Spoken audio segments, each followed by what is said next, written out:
Manchester City 5, Atalanta 1. A wonderful, brilliant night of football at the Etihad Stadium. And City have romped an impressive victory over a genuinely good team. I'm absolutely delighted. There was loads of talking points throughout the game, so make sure you stay tuned. But before I go too far, as ever, I want to say thank you to One Football for sponsoring this channel, continuing to be an incredible source of information for Manchester City fans. It's free, it's excellent, it gives you up-to-date stats, news, and all the latest takes and news on Manchester City Football Club. So what are you waiting for? Go and download it in the link in the description because it's absolutely awesome. Nearly, or probably just as awesome as that display.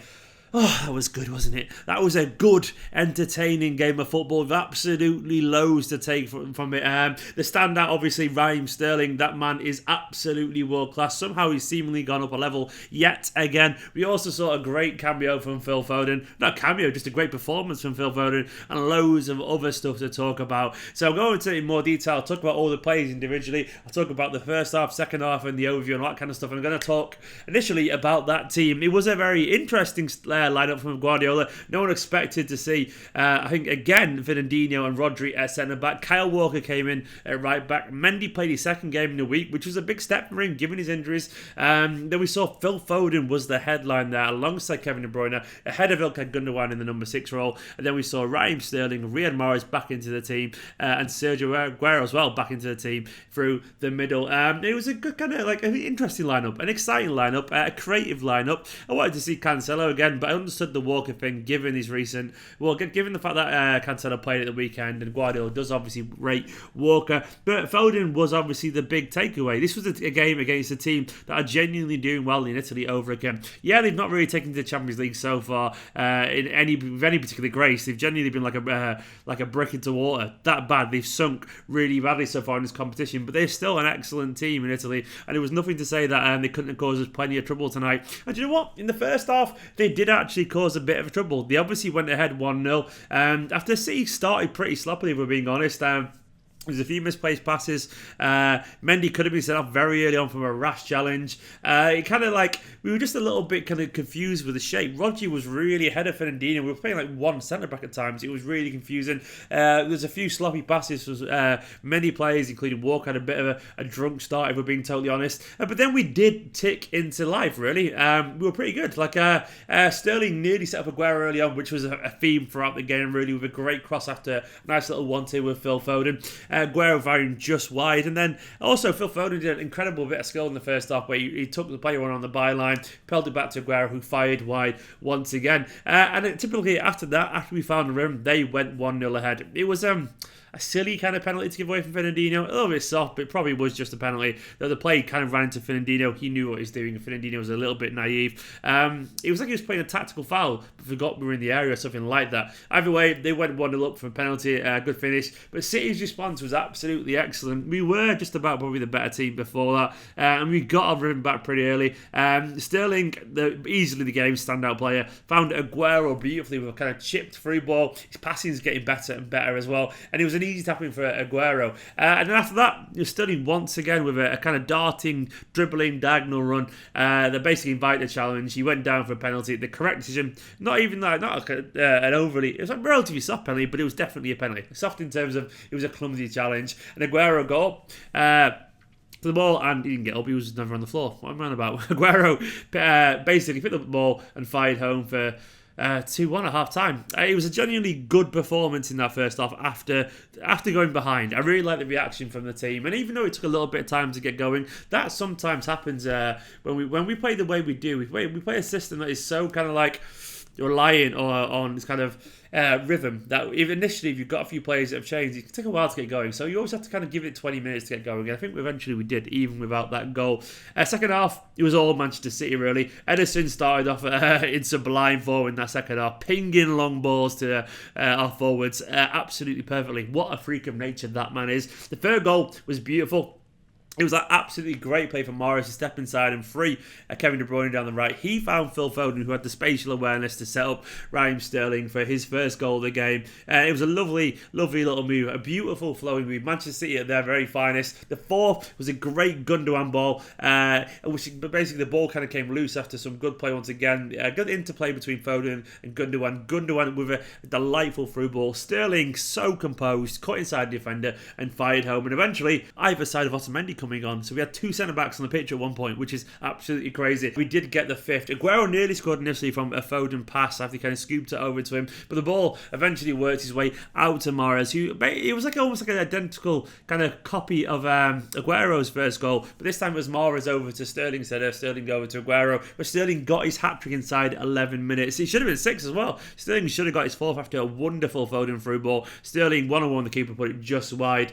After that, really, nothing really happened other than Foden weirdly getting sent off. It was a very soft first yellow card, and a second one which was a bit naive too. It didn't really put a dampener on the night though. Individually, it was there was plenty of interesting performances. Ederson was fantastic, some good saves, some incredible distribution as ever. I'm convinced he's getting better and better and better. And after a great display at the weekend, he backed it up here today with another freakish display of composure and brilliance. What a fantastic world-class keeper we've got. He's genuinely mastered the modern game in terms of how a goalkeeper should be. And he's helping with a few others, including the likes of obviously Manuel Neuer and even Alisson. I'm not salty to admit that. He's helping remaster what keepers are meant to be. And he's going to be hugely influential. Fantastic keeper. Walker started badly, if we're being totally honest. He did start badly, but maybe it's affecting him, this whole being dropped from England and then Cancelo getting some game time. Maybe his head isn't quite comfortable at the moment, and that's understandable. But I did think he settled into the game eventually, so fair play to him on that front. Rodri, that's the worry. Rodri went off with a hamstring injury. I'm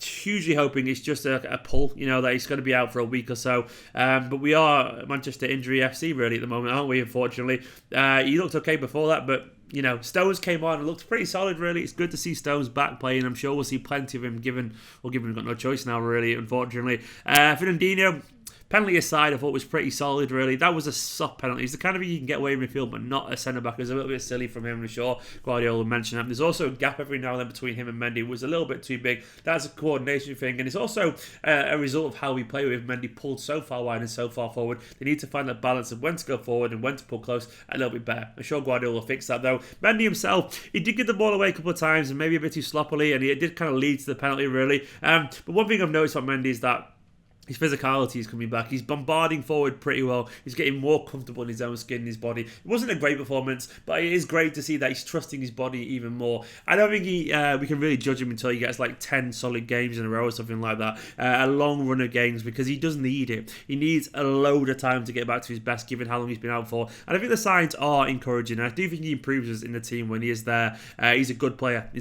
just needs time. Gundogan, once again, showing that his life is also so much better when he's at number 6. Some lovely through balls and a great assist as well for Sterling at one point. Just looks comfortable. Not as good defensively as Fernandinho and Rodri, but he's very comfortable at number 6, and I'd rather he always plays there. Kevin De Bruyne, not his most effective game, but still really involved in creating chances and all that kind of stuff. It wasn't really a headline night for him, but it didn't need to be. But Foden, it was so good to see Phil Foden be that good. The glasses are off. It's a serious talk. The greatest compliment I can say about Phil Foden is that despite his age, he's 19, he's barely played any senior football, really, if we're being totally honest. He's played some, but he's still very much the guy on the periphery of the first team. Despite that, despite his age, despite the quality of Manchester City's first team, he stepped in one of the greatest club sides that this game has ever seen. We are that good. We are like smashing records in England every single season under Guardiola. Yet Foden can step in there and you wouldn't have seen a tiny drop off. He was that good tonight. Little things like his dribble in the first half, his weighted pass was great all night, his work rate, he rarely wasted the ball. He was involved in lots of lovely little 1-2s and loads of like kind of pre-assist kind of things, some great through balls as well. I thought he was excellent. I think given the circumstances of his career so far, I genuinely think this was his best display for the first team. I know he scored a couple of goals against lower league opposition, all that kind of stuff, and I know he's had a couple of good moments in other games, but I think this was genuinely his best performance so far given the context, because this game did matter. Atalanta are a good team. They played a strong side, and we weren't through yet in the Champions League. Are we through yet? I don't even know. We're basically through, but not already. And this was a big kind of level of trust from Guardiola to put him into the team, and he was excellent. I honestly think he was brilliant. The red card is unfortunate, but probably a little bit soft. You know, the first one wasn't a yellow card for me at all. Second one kind of was, maybe, because it was a bit naive, given it couldn't have been. It was a soft red card. And I don't think it takes his performance either way, regardless. I think Guardiola didn't look bothered. Foden didn't look too bothered either. He got a nice round of applause as he left the pitch. And overall, it was an excellent night for him. Genuinely an excellent night. I'm delighted for the young lad, because he's fantastic. He belongs at this level, and he's getting better every single time. As is Raheem Sterling. Oh, he's absolutely on fire. I mean, he's got like 12 goals in 12 games for City so far this season, with like 4 assists as well. He's somehow finding a way to get better and better and better. He's going up levels. He's absolutely world class, and there's nothing anyone can do about him. Is there a more on-form forward in Europe at the moment? I'm sure some people will say they are, but you cannot deny the quality of Raheem Sterling. You cannot deny the quality of his mental fortitude, or just how good he is, and how important and how integral he is to this Manchester City team. He absolutely tore Atalanta to pieces tonight. 3 goals and assist. He could have had more than that as well. He was just absolutely top quality. And the best thing about it, he's only 24 years old. We totally forget how young he is, and how he's growing in seniority, and how he's driving the team forward. He was probably the main reason we won tonight. In fact, by largely the main reason we won tonight, because he was the one pushing it. What a player. Aguero had a good game as well. A genuinely decent game. A couple of goals for him. Missed a few chances as well, but you know, Aguero is quality. Aguero terrorizes teams, and he's a very good player. Mahrez was kind of quiet for a long time, but then he kind of pops up with that kind of pass to De Bruyne. Then he pops up with that assist for the Sterling goal. He's a quality player. We all know that. We got to see Otamendi come on. Not much to say really, other than he got his customary booking. Cancelo came on at left back for a little bit, but not much to say. Overall, that was a fantastic night of football. I really enjoyed it. The team showed great kind of like character, to quote Brendan Rodgers there, to come back from being a goal down. And they were good going forward. They were committed. They worked really hard. We got some great, interesting stories from it, including Sterling and Foden. And I think we basically booked our passage into the next round now. A really good night of football. Manchester City were very good, and Guardiola will be very happy. And it looks like, hopefully, we've turned the corner. Fingers crossed. Guys, let me know in the comments what you made of that game. I'm delighted. I thought it was a good performance. I enjoyed that absolutely loads. Comment your man of the match, all that kind of stuff. Like, subscribe, comment, go down on football, and I'll see you tomorrow.